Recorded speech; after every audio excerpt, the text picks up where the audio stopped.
हाँ बेटा, स्वागत है ਤੁਹਾਡਾ ਅੱਜ ਦੀ ਦੀਪਕ ਸਰ ਦੀ ਮੈਥ ਆਨਲਾਈਨ ਜ਼ੂਮ ਕਲਾਸ ਦੇ ਵਿੱਚ। ਕੱਲ ਅਸੀਂ ਬੇਟਾ ਜੋ ਵਰਕਸ਼ੀਟ ਪੜ੍ਹੀ ਸੀ ਉਹਦੇ ਵਿੱਚ ਅਸੀਂ ਦੋ ਘਾਤੀ ਸਮੀਕਰਨਾਂ ਨੂੰ ਕਿਸ ਤਰੀਕੇ ਨਾਲ ਹੱਲ ਕਰੀਏ ਇਸ ਬਾਰੇ ਪੜ੍ਹਿਆ ਸੀ।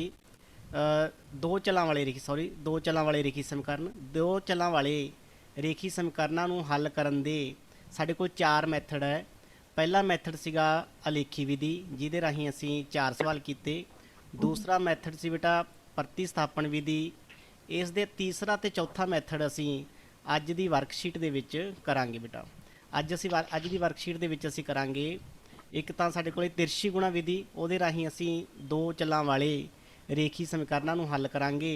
अते एक साडे कोल है बेटा विलोपन विधि। विलोपन विधि राहीं भी असी दो चलां वाले रेखी समीकरणां नूं हल करांगे। तां कुल साडे कोले शीट नंबर 14 क्लास 10th दे लई ਅੱਜ ਦੀ ਅਸਾਈਨਮੈਂਟ ਵਿੱਚ 8 ਸਵਾਲ ਹੈ, ਜਿਹਦੇ ਵਿੱਚੋਂ 4 ਮੈਂ ਹੱਲ ਕਰੂੰਗਾ ਤੇ 4 ਤੁਹਾਨੂੰ ਹੋਮਵਰਕ ਦੇ ਰੂਪ ਵਿੱਚ ਘਰੋਂ ਕਰਨ ਲਈ ਦਿੱਤਾ ਜਾਊਗਾ। ਤਾਂ ਅੱਜ ਅਸੀਂ ਬੇਟਾ ਅੱਜ ਦੀ ਸ਼ੀਟ ਓਪਨ ਕਰਦੇ ਹਾਂ, ਸ਼ੀਟ ਨੰਬਰ 14 ਕਲਾਸ 10th।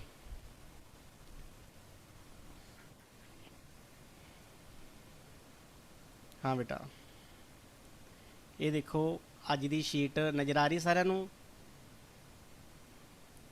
हाँ जी सर। हाँ, ਸਾਡੇ ਕੋਲ ਬੇਟਾ ਅੱਜ ਤੀਸਰਾ ਮੈਥਡ।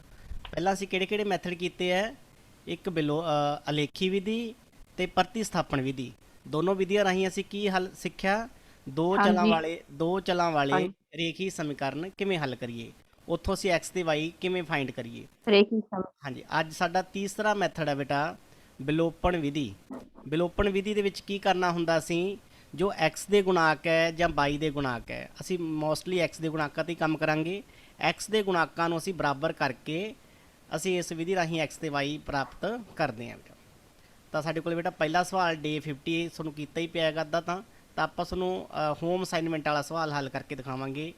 ਸਵਾਲ ਹੈ ਸੋਲਵ ਬਾਈ ਐਲੀਮੀਨੇਸ਼ਨ ਮੈਥਡ। ਅੰਗਰੇਜ਼ੀ ਦੇ ਵਿੱਚ ਵਿਲੋਪਨ ਵਿਧੀ ਨੂੰ ਕੀ ਕਹਿੰਦੇ ਹੈ? Elimination method. ਵਿਲੋਪਨ ਵਿਧੀ ਰਾਹੀਂ ਹੱਲ ਕਰੋ। ਸਵਾਲ ਹੈ ਸਾਡੇ ਕੋਲੇ 2x ਪਲੱਸ 3y ਬਰਾਬਰ 46, 3x ਪਲੱਸ 5y ਬਰਾਬਰ 74। ਇਹ ਅਸੀਂ ਸਮੀਕਰਨਾਂ ਨੂੰ ਹੱਲ ਕਰਨਾ ਹੈ ਤੇ ਦੱਸਣਾ ਵੀ x ਕਿੰਨਾ ਹੈ ਤੇ y ਕਿੰਨਾ ਸਾਡੇ ਕੋਲ। ਤੇ ਹੁਣ ਦੇਖੋ ਤੁਸੀਂ ਕਿਵੇਂ ਹੱਲ ਕਰੋਗੇ। ਹਾਂ ਬੇਟਾ, ਆਹ ਅਸੀਂ ਦੋਨੇ ਸਮੀਕਰਨਾਂ ਲਿਖ ਲਈਆਂ ਬੇਟਾ। ਪਹਿਲੀ ਸਮੀਕਰਨ ਹੈ 2x ਪਲੱਸ 3y ਬਰਾਬਰ 46, दूसरी समीकरण 3x प्लस 5y बराबर 74।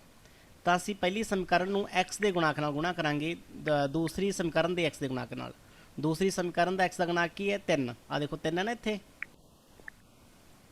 ਇਹ ਵਾਲਾ 3 ਹੈ ਤੇ ਅਸੀਂ ਇੱਥੇ 3 ਨਾਲ ਗੁਣਾ ਕਰਾਂਗੇ। ਪਹਿਲੀ ਸਾਰੀ ਸਮੀਕਰਨ ਨੂੰ 3 ਨਾਲ ਗੁਣਾ ਕਰਾਂਗੇ ਤੇ ਪਹਿਲੀ ਸਮੀਕਰਨ ਵਿੱਚ x ਦਾ ਗੁਣਾਕ 2 ਹੈ। ਅਸੀਂ ਦੂਸਰੀ ਸਮੀਕਰਨ ਨੂੰ ਸਾਰੀ ਨੂੰ 2 ਨਾਲ ਗੁਣਾ ਕਰਾਂਗੇ। ਤਾਂ ਅਸੀਂ ਪਹਿਲਾਂ 3 ਨਾਲ ਗੁਣਾ ਕਰਦੇ ਹਾਂ ਪਹਿਲੀ ਸਮੀਕਰਨ ਨੂੰ। 3 ਦੂਣਾ 6, ਤਿਓ ਤਿਓ 9, 46 ਤੀਆ 138। ਤਾਂ ਸਾਡੇ ਕੋਲ ਨਵੀਂ ਸਮੀਕਰਨ ਬਣ ਗਈ। ਦੂਸਰੀ ਸਮੀਕਰਨ ਨੂੰ ਅਸੀਂ 2 ਨਾਲ ਗੁਣਾ ਕਰਦੇ ਹਾਂ। 3 ਦੂਣੀ 6, 5 ਦੂਣੀ 10, 74 ਦੂਣੀ 148। ਤਾਂ ਇਹ ਬਣ ਗਈ ਸਾਡੇ ਕੋਲੇ ਇੱਕ ਹੋਰ ਨਵੀਂ ਸਮੀਕਰਨ। ਹੁਣ ਅਸੀਂ ਇਹਨਾਂ ਦੋਹਾਂ ਸਮੀਕਰਨਾਂ ਦੀ ਕਰਾਂਗੇ ਆਪਸ ਦੇ ਵਿੱਚ ਘਟਾਓ। ਤਾਂ ਨਿਸ਼ਾਨ ਬਦਲ ਗਏ ਬੇਟਾ। ਦੂਸਰੀ ਸਮੀਕਰਨ ਦੇ 6x ਘਟਾਓ ਦਾ ਹੋ ਗਿਆ, 10y ਪਲੱਸ ਤੋਂ ਘਟਾਓ ਦਾ ਹੋ ਗਿਆ, ਔਰ 148 ਵੀ ਪਲੱਸ ਤੋਂ ਘਟਾਓ ਦਾ ਹੋ ਗਿਆ ਬੇਟਾ। 6x ਨਾਲ 6x ਕੱਟ ਗਿਆ, plus 9 minus 10, plus 9y minus 10y ਕਿੰਨਾ ਬਣ ਗਿਆ? Minus y। ਅਤੇ 138 ਘਟਾਓ 148 ਕਿੰਨਾ ਹੋ ਗਿਆ? ਮਾਈਨਸ 10। ਮਾਈਨਸ ਨਾਲ ਮਾਈਨਸ ਕੱਟ ਗਏ ਤੇ y ਦੀ ਕੀਮਤ ਕਿੰਨੀ ਆ ਗਈ? 10 ਆ ਗਈ ਸਾਡੇ ਕੋਲੇ। ਤਾਂ ਇੱਕ ਵੈਲਿਊ ਸਾਡੇ ਕੋਲੇ ਫਾਈਂਡ ਹੋ ਗਈ ਹੈ y ਬਰਾਬਰ 10। ਨਾਓ ਹੁਣ ਅਸੀਂ ਪਹਿਲੀ ਸਮੀਕਰਨ ਲਿਖ ਲਈ। ਅਸੀਂ ਇੱਥੇ ਪਹਿਲੀ ਸਮੀਕਰਨ ਵੀ ਲਿਖ ਸਕਦੇ ਹਾਂ ਤੇ ਦੂਸਰੀ ਸਮੀਕਰਨ ਵੀ ਲਿਖ ਸਕਦੇ ਹਾਂ। ਤੇ ਅਸੀਂ ਆਮ ਤੌਰ ਤੇ ਅਸੀਂ ਪਹਿਲੀ ਸਮੀਕਰਨ ਲਿਖ ਲਿਆ ਕਰਾਂਗੇ 2x ਪਲੱਸ 3y ਬਰਾਬਰ 46। ਇੱਥੇ ਅਸੀਂ ਜੋ y ਦੀ ਵੈਲਿਊ ਉੱਪਰ ਫਾਈਂਡ ਕੀਤੀ ਹੈ y ਬਰਾਬਰ 10, ਉਹ ਇਹਦੇ ਵਿੱਚ ਭਰ ਦਿਆਂਗੇ। y ਬਰਾਬਰ 10 ਭਰਨ ਤੇ ਅੰਗਰੇਜ਼ੀ ਵਾਲੇ ਲਿਖਣਗੇ ਪੁਟਿੰਗ y ਬਰਾਬਰ 10। ਤਾਂ ਇਹ ਬੇਟਾ ਕੀ ਬਣ ਜਾਏਗਾ ਸਾਡੇ ਕੋਲ? 2x ਪਲੱਸ 3y ਦੀ ਥਾਂ 'ਤੇ 10 ਆ ਗਿਆ, ਜਿਹਨੂੰ ਅਸੀਂ ਬਰੈਕਟ ਦੇ ਵਿੱਚ ਲਿਖ ਲਿਆ, ਬਰਾਬਰ 46। 10 ਤੀਆ 30, ਤਾਂ ਇਹ 30 ਬਣ ਗਿਆ ਬੇਟਾ। 30 ਦੂਸਰੀ ਸਾਈਡ ਜਾ ਕੇ ਘਟਾਓ ਦਾ ਹੋ ਗਿਆ। 46 ਦੇ ਵਿੱਚੋਂ ਅਸੀਂ 30 ਘਟਾਏ 16। 2 ਜਿਹੜਾ x ਦੇ ਵਿੱਚ x ਦੇ ਨਾਲ ਗੁਣਾ ਦੇ ਰੂਪ ਵਿੱਚ ਸੀ, ਉਹ 16 ਕੋਲੇ ਜਾ ਕੇ ਭਾਗ ਦੇ ਰੂਪ ਵਿੱਚ ਹੋ ਗਿਆ। 1 ਦੂਣੀ 2 ਨਹੀਂ, 8 ਦੂਣੀ 16, ਤੇ x ਦੀ ਕੀਮਤ ਸਾਡੇ ਕੋਲੇ 8 ਆ ਗਈ। ਸਮਝ ਲੱਗ ਗਿਆ ਵੀ? हाँ जी। ਹਾਂ, ਤਾਂ x ਬਰਾਬਰ 8, y ਬਰਾਬਰ 10। ਤਾਂ ਇਸ ਮੈਥਡ ਨੂੰ ਕਿਹੜਾ ਮੈਥਡ ਕਹਿ ਦਿੰਦੇ ਨੇ? ਵਿਲੋਪਨ ਵਿਧੀ। ਤਾਂ ਵਿਲੋਪਨ ਵਿਧੀ ਰਾਹੀਂ ਇਸ ਤਰੀਕੇ ਨਾਲ ਆਪਾਂ x ਤੇ y ਫਾਈਂਡ ਕਰ ਸਕਦੇ। ਉਸ ਤੋਂ ਬਾਅਦ ਇਹ ਸਵਾਲ ਦੇਖੋ ਬੇਟਾ, ਇਹ ਸਵਾਲ ਵੀ ਤੁਸੀਂ ਆਪਣੇ ਆਪ ਕਰ ਲਿਓ, ਕਿਉਂਕਿ ਅੱਧਾ ਕੀਤਾ ਪਿਆ ਤੇ ਇਹ ਥੋੜਾ ਜਿਹਾ ਰਹਿੰਦਾ, ਉਹ ਤੁਸੀਂ ਆਪਣੇ ਆਪ ਦੇਖ ਲਿਓ। ਇਸੇ ਤਰੀਕੇ ਨਾਲ ਇੱਕ ਸਵਾਲ ਹੋਰ ਦਿੱਤਾ ਬੇਟਾ ਸਾਡੇ ਕੋਲੇ, ਸੋਲਵ ਬਾਏ ਐਲੀਮੀਨੇਸ਼ਨ ਮੈਥਡ, ਵਿਲੋਪਨ ਵਿਧੀ ਨਾਲ ਹੱਲ ਕਰੋ। ਉਹੀ ਸਵਾਲ ਹੈ, ਇਹਨਾਂ ਵਿੱਚ 2 ਸਵਾਲ ਦਿੱਤੇ ਹੋਏ ਨੇ, ਇੱਕ ਹੋਮ ਅਸਾਈਨਮੈਂਟ ਵਿੱਚ ਹੈ ਤੇ ਇੱਕ ਸਾਡੇ ਕੋਲੇ ਵਰਕਸ਼ੀਟ ਵਿੱਚ ਹੈ। ਤਾਂ ਅਸੀਂ ਇੱਕ ਇਹ ਸਵਾਲ ਕਰਦੇ ਹਾਂ। ਸਵਾਲ ਕੀ ਹੈ? 2x ਪਲੱਸ 5y ਬਰਾਬਰ 3 ਤੇ 5x ਮਾਈਨਸ 3y ਬਰਾਬਰ 4। ਤਾਂ ਬੇਟਾ ਦੱਸੋ ਪਹਿਲੀ ਸਮੀਕਰਨ ਕਿਹੜੇ ਡਿਜਿਟ ਨਾਲ ਗੁਣਾ ਹੋਊਗੀ? ਪਹਿਲੀ ਸਮੀਕਰਨ ਕਿਹੜੇ ਡਿਜਿਟ ਨਾਲ ਗੁਣਾ ਹੋਊਗੀ ਸਾਰੀ ਦੀ ਸਾਰੀ? ਰਾਜਪ੍ਰੀਤ ਬੋਲੋ। ਆ ਸਾਰੀ ਸਮੀਕਰਨ ਬੇਟਾ ਕਿਹੜੇ ਡਿਜਿਟ ਨਾਲ ਗੁਣਾ ਹੋਊਗੀ? ਖੁਸ਼ਪ੍ਰੀਤ ਪਤਾ ਲੱਗ ਰਿਹਾ ਹੈ? 3 ਨਾਲ ਜੀ। ਨਹੀਂ, 5 ਨਾਲ ਬੇਟਾ। हाँ जी। ਆ ਇੱਥੇ 5 ਹੈ ਨਾ, ਦੇਖੋ ਆ ਦੇਖੋ 5 ਹੈ। ਦੂਸਰੀ ਸਮੀਕਰਨ ਵਿੱਚ x ਦਾ ਗੁਣਾਕ 5 ਹੈ, ਤਾਂ ਪਹਿਲੀ ਸਾਰੀ ਸਮੀਕਰਨ 5 ਨਾਲ ਗੁਣਾ ਹੋਊਗੀ।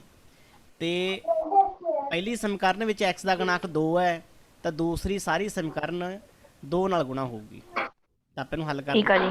ਹਾਂ, ਹੱਲ ਕਰਦੇ ਬੇਟਾ। ਆਪਾਂ ਦੇਖੋ ਆ ਸਾਡੇ ਕੋਲੇ ਡੇ 51 ਸਵਾਲ ਹੋਮ ਅਸਾਈਨਮੈਂਟ ਦਾ ਵਰਕਸ਼ੀਟ ਦਾ ਸਵਾਲ ਹੈ। 2x ਪਲੱਸ 5y ਬਰਾਬਰ 3, 5x ਮਾਈਨਸ 3y ਬਰਾਬਰ 4। ਤਾਂ ਪਹਿਲੀ ਸਾਰੀ ਸਮੀਕਰਨ ਜਿਹੜੀ ਹੈ ਉਹ 5 ਨਾਲ ਗੁਣਾ ਹੋਊਗੀ, ਤੇ ਦੂਸਰੀ ਸਾਰੀ ਸਮੀਕਰਨ 2 ਨਾਲ ਗੁਣਾ ਹੋਊਗੀ। 5 ਦੂਣੀ 10, 5 5 25, 5 ਤੀਏ 15। ਤਾਂ ਜਿਹੜੀ ਸਾਡੇ ਕੋਲੇ ਤੀਸਰੀ ਸਮੀਕਰਨ ਬਣ ਗਈ ਹੈ ਉਹ 10x ਪਲੱਸ 25y ਬਰਾਬਰ 15 ਬਣ ਗਈ।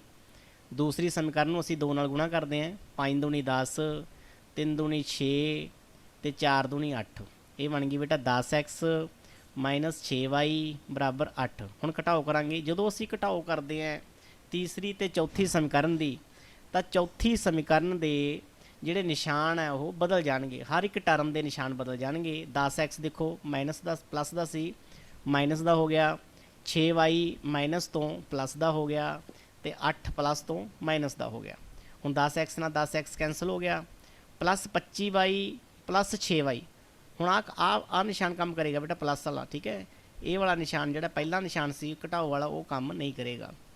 ਪਲੱਸ 25y ਪਲੱਸ 6y ਕਿੰਨਾ ਹੋ ਗਿਆ? ਪਲੱਸ 31y ਹੋ ਗਿਆ। ਹਾਂ, 15 ਮਾਈਨਸ 8 ਕਿੰਨਾ ਹੋ ਗਿਆ? 7। ਤੇ ਜੋ y ਦੇ ਰੂਪ ਦੇ ਨਾਲ ਬੇਟਾ ਗੁਣਾ ਦੇ ਰੂਪ ਵਿੱਚ ਜੋ 31 ਹੈ ਉਹ 7 ਕੋਲੇ ਜਾ ਕੇ ਡਿਵਾਈਡ ਦੇ ਰੂਪ ਵਿੱਚ ਹੋ ਗਿਆ। ਤਾਂ y ਦੀ ਕੀਮਤ ਕਿੰਨੀ ਆ ਗਈ? 7/31। ਹਾਂਜੀ, 7/31 ਆ ਗਈ। ਕੋਈ ਜ਼ਰੂਰੀ ਨਹੀਂ y ਬੇਟਾ ਤੁਹਾਡਾ ਬਟਿਆਂ 'ਚ ਨਾ ਆਵੇ, ਬਟਿਆਂ 'ਚ ਵੀ ਆ ਸਕਦਾ ਹੈਗਾ। ਹੁਣ ਅਸੀਂ ਇਹ ਕੀਮਤ 1 ਨੰਬਰ ਸਮੀਕਰਨ ਵਿੱਚ ਵੀ ਭਰ ਸਕਦੇ ਹਾਂ ਤੇ 2 ਨੰਬਰ ਸਮੀਕਰਨ ਵਿੱਚ ਵੀ ਭਰ ਸਕਦੇ ਹਾਂ। ਉੱਥੋਂ ਸਾਡੇ ਕੋਲੇ x ਦੀ ਕੀਮਤ ਆ ਜਾਊਗੀ। ਅਸੀਂ 1 ਨੰਬਰ ਸਮੀਕਰਨ ਲਿਖਾਂਗੇ। 1 ਤੋਂ 1 ਨੰਬਰ ਸਮੀਕਰਨ ਕੀ ਹੈ? 2x ਪਲੱਸ 5y ਬਰਾਬਰ 3। ਤੇ y ਬਰਾਬਰ ਕਿੰਨਾ ਭਰਾਂਗੇ? ਜਿੰਨਾ ਸਾਡੇ ਕੋਲੇ ਇੱਥੇ ਆਇਆ ਹੈਗਾ ਕੀਮਤ ਆਈ ਹੈ y ਦੀ। ਤਾਂ y ਦੀ ਸਾਡੇ ਕੋਲੇ ਕੀਮਤ 7/31 ਆ ਗਈ। ਤਾਂ y ਬਰਾਬਰ 7/31 ਭਰਨ ਤੇ ਤਾਂ ਨਵੀਂ ਸਮੀਕਰਨ ਕੀ ਬਣ ਰਹੀ ਹੈ? 2x ਪਲੱਸ 5 ਔਰ y ਦੀ ਥਾਂ ਤੇ 7/31 ਬਰਾਬਰ 3। ਹਾਂਜੀ, ਹੁਣ ਬੇਟਾ 5 ਤੇ 7 ਗੁਣਾ ਹੋ ਜਾਣਗੇ ਆਪਸ ਦੇ ਵਿੱਚ। 7 5 35, ਇਹ ਬਣ ਗਿਆ 35/31। 35/31 3 ਵੱਲ ਜਾ ਕੇ ਘਟਾਓ ਦਾ ਹੋ ਗਿਆ। ਕਿਸੇ ਵੀ ਨੰਬਰ ਦੇ ਅਸੀਂ ਬਟੇ 1 ਲਾ ਸਕਦੇ ਹੁੰਦੇ ਆ, ਤਾਂ 3 ਵਟੇ ਅਸੀਂ 1 ਲਾ ਲਿਆ। ਤਾਂ ਹੁਣ ਅਸੀਂ ਬੇਟਾ ਇਹਨੂੰ ਤਿਤਲੀ ਵਿਧੀ ਰਾਹੀਂ ਜਾਂ ਤਿਰਛੀ ਗੁਣਾ ਵਿਧੀ ਰਾਹੀਂ ਹੱਲ ਕਰ ਦਿਆਂਗੇ। 3 ਨੂੰ 31 3 ਨਾਲ ਗੁਣਾ ਹੋ ਜਾਊਗਾ, ਔਰ 35 ਇੱਕ ਨਾਲ ਤੇ 31 ਇੱਕ ਨਾਲ। ਤਾਂ 31 ਗੁਣਾ 3 ਮਾਈਨਸ 35 ਗੁਣਾ 1 ਬਟੇ 1 ਗੁਣਾ 31, 2x ਬਰਾਬਰ ਆ ਗਿਆ 31 ਤੀਆ 93, 35 ਏਕਮ 35, 31 ਏਕਮ 31। ਤਾਂ 2x ਕਿਹਦੇ ਬਰਾਬਰ ਆ ਗਿਆ 93 ਮਾਈਨਸ 35 ਬਟਾ 31। 93 ਦੇ ਵਿੱਚੋਂ 35 ਘਟਾਏ 58, ਤਾਂ 2x ਆ ਗਿਆ 58 ਬਟੇ 31। ਤੇ ਬੇਟਾ ਇਸ ਤੋਂ ਬਾਅਦ ਜਿਹੜਾ 2 ਦੇ x ਜਿਹੜਾ ਹੈ 2 ਦੇ ਨਾਲ ਗੁਣਾ, 2 ਜਿਹੜਾ ਹੈ ਉਹ x ਦੇ ਨਾਲ ਗੁਣਾ ਦੇ ਰੂਪ ਵਿੱਚ ਹੈ, ਉਹ ਦੂਸਰੀ ਸਾਈਡ ਜਾ ਕੇ ਬਣ ਜਾਊਗਾ 1/2। ਤਾਂ 2 ਦਾ ਅੱਧ 1, 58 ਦਾ ਅੱਧ 29, ਤਾਂ x ਦੀ ਵੈਲੂ ਆ ਗਈ 29/31। ਸਮਝ ਲੱਗਿਆ ਬੇਟਾ? ਹਾਂਜੀ। ਹਾਂ, ਤਾਂ ਸਾਡੇ ਕੋਲ ਬੇਟਾ ਦੋ ਕੀਮਤਾਂ ਸਾਡੇ ਕੋਲ ਫਾਈਂਡ ਹੋ ਗਈਆਂ ਨੇ, x ਬਰਾਬਰ 29/31 ਤੇ y ਬਰਾਬਰ ਕਿੰਨਾ ਆ ਗਿਆ ਸਾਡੇ ਕੋਲੇ 7/31। ਤਾਂ ਇਹ ਸਾਡੇ ਦੋ ਅੰਕ ਆ ਗਏ। ਜਿਹੜੇ ਬਟਿਆਂ ਵਾਲੇ ਸਵਾਲ ਹੁੰਦੇ ਨੇ ਥੋੜੇ ਜਿਹੇ ਆਮ ਸਵਾਲਾਂ ਨਾਲੋਂ ਤੁਹਾਨੂੰ ਡਿਫਿਕਲਟ ਲੱਗਣਗੇ, ਬਟ ਪ੍ਰੈਕਟਿਸ ਦੇ ਨਾਲ ਸਾਰੇ ਤੁਹਾਨੂੰ ਆ ਜਾਣਗੇ। ਇਸ ਤੋਂ ਬਾਅਦ ਬੇਟਾ ਚੌਥੀ ਵਿਧੀ ਅਸੀਂ ਕਰਾਂਗੇ ਅੱਜ। ਚੌਥੀ ਵਿਧੀ ਦਾ ਨਾਮ ਹੈ ਬੇਟਾ ਤਿਰਛੀ ਗੁਣਾ ਵਿਧੀ, cross multiplication method, solve by cross multiplication method. ਤਿਰਛੀ ਗੁਣਾ ਵਿਧੀ ਨਾਲ ਹੱਲ ਕਰੋ। ਤਾਂ ਇਹਦੇ ਵਿੱਚ ਸਾਡੇ ਕੋਲ ਸਵਾਲ ਹੈਗਾ 1x ਮਾਈਨਸ 3y ਮਾਈਨਸ 7 ਬਰਾਬਰ 0। ਦੂਸਰੀ ਸਮੀਕਰਨ 3x ਮਾਈਨਸ 3y ਮਾਈਨਸ 15 ਬਰਾਬਰ 0। ਤਾਂ ਇਹਨੂੰ ਬੇਟਾ ਅਸੀਂ ਇੱਕ ਇੱਥੇ ਲਿਖਿਆ ਹੋਇਆ ਦੇਖੋ ਤੁਹਾਡੇ ਸਾਹਮਣੇ ਸਟਾਰ ਦੇ ਵਿੱਚ ਕੀ ਲਿਖਿਆ ਇਹ ਯੂਜ਼ਿੰਗ 2312 ਮੈਥਡ। ਇਹਨੂੰ ਤਿਰਛੀ ਗੁਣਾ ਵਿਧੀ ਦੇ ਵਿੱਚ ਅਸੀਂ 2312 ਮੈਥਡ ਲਾਉਣੇ ਹੈ। 2312 ਮੈਥਡ ਕੀ ਹੈ? ਅਸੀਂ ਦੇਖੋ ਇੱਥੇ 2312 ਲਿਖ ਲਿਆ, ਆ 2 3 1 2। ਤਾਂ ਅਸੀਂ ਜੋ x ਦੇ ਗੁਣਾਕ ਹੈ ਉਹਨੂੰ ਇੱਕ ਨੰਬਰ ਨਾਮ ਦੇ ਲਿਆ। ਦੇਖੋ ਉੱਪਰ ਆ ਤੀਰ ਲੱਗਿਆ ਹੋਇਆ, ਜੋ x ਦੇ ਗੁਣਾਕ ਨੇ ਦੋਨਾਂ ਸਮੀਕਰਨਾਂ ਦੇ ਵਿੱਚ x ਦੇ ਗੁਣਾਕ ਕੀ ਨੇ 1 ਤੇ 3, ਇਹਨੂੰ ਇੱਕ ਨੰਬਰ। ਤੇ y ਦੇ ਗੁਣਾਕ ਕੀ ਨੇ -3 ਇਹਨੂੰ 2 ਨੰਬਰ ਦੇ ਲਿਆ ਨਾਮ। ਤੇ ਬਿਨਾ x y ਵਾਲੇ -7 -15 ਇਹਨੂੰ 3 ਨੰਬਰ ਨਾਮ ਦੇ ਲਿਆ। ਤਾਂ ਅਸੀਂ ਇੱਥੇ ਲਿਖਿਆ 2312। 2 ਦੇ ਹੇਠਾਂ ਅਸੀਂ ਲਿਖਾਂਗੇ y ਦੇ ਗੁਣਾਕ ਕਿਉਂਕਿ 2 ਨੰਬਰ ਨੇ ਉਹ, ਤੇ 3 ਦੇ ਹੇਠਾਂ ਲਿਖਾਂਗੇ ਅਸੀਂ ਬਿਨਾ x y ਵਾਲੇ, 1 ਦੇ ਹੇਠਾਂ x ਦੇ ਗੁਣਾਕ ਤੇ 2 ਦੇ ਹੇਠਾਂ ਫਿਰ y ਦੇ ਗੁਣਾਕ। ਬੇਟਾ ਆ ਲਿਖ ਲੈਂਦੇ ਅਸੀਂ, ਦੇਖੋ -3 3 ਆ 2 ਤੋਂ ਆਏ ਇਹ, ਫਿਰ 3 ਤੋਂ ਕਿਹੜੇ ਨੰਬਰ ਆ ਗਏ -7 15, 1 ਤੋਂ 1 3, 2 ਤੋਂ ਫਿਰ ਉਹੀ -3 -3। ਤਾਂ ਇਸ ਤੋਂ ਬਾਅਦ ਤੁਸੀਂ ਆ ਲਿਖ ਲੈਣਾ ਹੈਗਾ x ਬਟੇ ਆ ਕਿਵੇਂ ਆਇਆ ਤੁਹਾਨੂੰ ਦੱਸ ਦਿੰਦੇ ਆ। ਸਭ ਤੋਂ ਪਹਿਲਾਂ -15 ਤੇ -3 ਆਪਸ ਦੇ ਵਿੱਚ ਗੁਣਾ ਹੋ ਗਏ, -15 ਤੇ -3 ਕਿੰਨਾ ਆਨਸਰ ਆ ਗਿਆ 15 ਤੀਆ 45 ਮਾਈਨਸ ਪਲੱਸ। ਇਸ ਤੋਂ ਬਾਅਦ ਇਹ ਵਾਲੇ ਬੇਟਾ -3 ਤੇ -7 ਗੁਣਾ ਹੋ ਗਿਆ ਆਪਸ ਦੇ ਵਿੱਚ, 7 ਤੀਆ 21 ਮਾਈਨਸ ਪਲੱਸ। ਤਾਂ x ਬਟੇ ਬਣ ਗਿਆ 45 -21। ਇਸ ਤੋਂ ਬਾਅਦ ਬੇਟਾ ਇੱਧਰ ਦੇਖੋ ਫਿਰ ਦੋ ਅੱਗੇ ਜਾਂਦੇ ਅਸੀਂ, 3 ਤੇ -7 ਆਪਸ ਦੇ ਵਿੱਚ ਗੁਣਾ ਹੋ ਗਏ, 7 ਤੀਆ 21 ਨਾਲ ਮਾਈਨਸ ਲੱਗ ਗਈ, 15 ਏਕਮ 15 ਕਿਉਂਕਿ ਇੱਥੇ ਇੱਕੋ ਹੀ -7 ਨਾਲ ਮਾਈਨਸ ਲੱਗ ਗਈ। ਤਾਂ ਆਹ ਮਾਈਨਸ ਅਸੀਂ ਮਾਈਨਸ ਆਪਦੇ ਕੋਲ ਲਾਉਣੀ ਹੁੰਦੀ ਹੈ, ਇੱਥੇ ਇੱਕ ਇੱਥੋਂ ਗੁਣਾ ਦੇ ਰੂਪ ਵਿੱਚ ਆ ਗਈ। ਫਿਰ ਅੱਗੇ ਦੇਖੋ -3 ਨੂੰ 1 ਨਾਲ ਗੁਣਾ ਕੀਤੀ -3, ਆ ਇੱਕ ਮਾਈਨਸ ਅਸੀਂ ਆਪਦੇ ਕੋਲ ਲਾਈ ਹੈ, ਤੇ -3 ਨੂੰ 3 ਨਾਲ ਗੁਣਾ ਕੀਤੀ -9, ਆ -9 ਆ ਗਿਆ। ਇਸ ਤੋਂ ਬਾਅਦ ਦੇਖੋ x ਬਟਾ, ਅਸੀਂ ਇੱਥੋਂ ਪੜ੍ਹਨ ਦੀ ਬਜਾਏ ਹੋਮ ਸ਼ੀਟ ਤੋਂ ਪੜ੍ਹਦੇ ਹਾਂ ਬੇਟਾ, ਅਸੀਂ ਉੱਥੋਂ ਤੁਹਾਨੂੰ ਜ਼ਿਆਦਾ ਸਮਝ ਲੱਗੇਗਾ। ਹਾਂਜੀ ਆਹ ਸਵਾਲ ਦੇਖੋ, ਹਾਂਜੀ ਆਹ ਸਵਾਲ ਸੀਗਾ ਬੇਟਾ ਤੁਹਾਡੇ ਕੋਲੇ, ਜੋ ਤੀਰ ਬੇਟਾ ਉੱਪਰ ਨੂੰ ਜਾਂਦਾ ਹੈ, ਆਹ ਦੇਖ ਲਓ ਬੇਟਾ। ਇੱਕ ਦੁਬਾਰਾ ਪੜ੍ਹਦੇ ਬੇਟਾ ਅਸੀਂ ਵਰਕਸ਼ੀਟ ਤੋਂ ਪੜ੍ਹਨ ਲੱਗ ਗਏ ਸੀਗੇ, ਅਸੀਂ ਇਹਨੂੰ ਹੱਲ ਵਾਲੀ ਸ਼ੀਟ ਤੋਂ ਪੜ੍ਹਦੇ ਹਾਂ। 1 3, 1 ਦਾ ਮਤਲਬ 1 3, 2 ਦਾ ਮਤਲਬ -3 -3, 3 ਦਾ ਮਤਲਬ -7 -15। ਤਾਂ 2312 ਆ ਲਿਖਿਆ ਹੋਇਆ 2 3 1 2, ਇਹਨੂੰ ਕਹਿੰਦੇ 2312 ਵਿਧੀ ਵੀ ਕਹਿ ਦਿੰਦੇ ਨੇ। ਤਾਂ 2 ਥੱਲੇ ਕਿਹੜੇ ਲਿਖ ਲਏ -3 3 ਥੱਲੇ ਇੱਥੋਂ ਲਿਖੇ ਬੇਟਾ -7 -15, ਥੱਲੇ 3, ਫਿਰ 2 ਥੱਲੇ -3 ਇਹ ਦੇਖੋ ਬੇਟਾ ਤੁਸੀਂ ਆ ਬ੍ਰੈਕਟਾਂ ਪਹਿਲਾਂ ਹੀ ਬਣਾ ਲੈਣੀਆਂ, ਇੱਕ ਬ੍ਰੈਕਟ ਫਿਰ ਮਾਈਨਸ ਫਿਰ ਇੱਕ ਹੋਰ ਬ੍ਰੈਕਟ, ਇਹ ਭਰਾਂਗੇ ਆਪਾਂ ਬਾਅਦ ਦੇ ਵਿੱਚ। ਫਿਰ ਇੱਕ ਬ੍ਰੈਕਟ ਮਾਈਨਸ ਦੋ ਦੋ ਬ੍ਰੈਕਟਾਂ, x ਥੱਲੇ ਵੀ ਦੋ ਬ੍ਰੈਕਟਾਂ ਵਿੱਚ ਘਟਾਓ, y ਥੱਲੇ ਵੀ ਦੋ ਬ੍ਰੈਕਟਾਂ ਵਿੱਚ ਘਟਾਓ, ਔਰ ਇੱਕ ਥੱਲੇ ਵੀ ਦੋ ਬ੍ਰੈਕਟਾਂ ਵਿੱਚ ਘਟਾਓ। ਇਸ ਤਰ੍ਹਾਂ ਲਿਖਣ ਤੋਂ ਬਾਅਦ ਜਿਹੜਾ ਤੀਰ ਉੱਪਰ ਨੂੰ ਜਾਂਦਾ, ਦੇਖੋ ਇੱਕ ਤੀਰ ਖੱਬੇ ਪਾਸੇ ਜਾ ਰਿਹਾ ਹੈ ਔਰ ਇੱਕ ਤੀਰ ਸੱਜੇ ਪਾਸੇ ਜਾ ਰਿਹਾ। ਪਹਿਲਾਂ ਉਹ ਨੰਬਰ ਲਿਖਣਾ ਹੈ, ਉਹਨਾਂ ਨੰਬਰਾਂ ਦੀ ਗੁਣਾ ਲਿਖਣੀ ਹੈ ਜੋ ਖੱਬੇ ਪਾਸੇ ਜਾ ਰਹੇ ਹੈ, ਔਰ 2 ਨੰਬਰ ਤੇ ਉਸ ਨੰਬਰ ਦੀ ਗੁਣਾ ਲਿਖਣੀ ਹੈ ਜੋ ਸੱਜੇ ਪਾਸੇ ਜਾ ਰਿਹਾ। 15 ਤੀਆ 45, ਦੇਖੋ ਤਾਂ 45 ਆ ਗਿਆ। 7 ਤੀਆ 21, ਇੱਥੇ 21 ਆ ਗਿਆ। 7 ਤੀਆ 21, ਇੱਥੇ -21 ਆ ਗਿਆ। -15 ਨੂੰ 1 ਨਾਲ ਗੁਣਾ ਕੀਤੀ, -15 ਆ ਗਿਆ। ਫਿਰ -3 ਨੂੰ ਤੇ 1 ਨਾਲ ਗੁਣਾ ਕੀਤੀ, -3, -3 ਨੂੰ 3 ਨਾਲ ਗੁਣਾ ਕੀਤੀ, -9। x ਵਟੇ ਆ ਗਿਆ ਬੇਟਾ 45 ਵਟਾ 21, 22 ਵਟੇ ਆ ਮਾਈਨਸ ਪਲੱਸ ਹੋ ਗਿਆ, -21 + 15, ਔਰ 1 ਵਟੇ -3 ਆ ਮਾਈਨਸ ਪਲੱਸ ਹੋ ਗਿਆ, +9। ਫਿਰ x ਵਟੇ 45 -21 24, 22 ਵਟੇ -21 + 15 -6, 1 ਵਟੇ -3 + 9 ਕਿੰਨਾ ਬਣੂਗਾ, +6।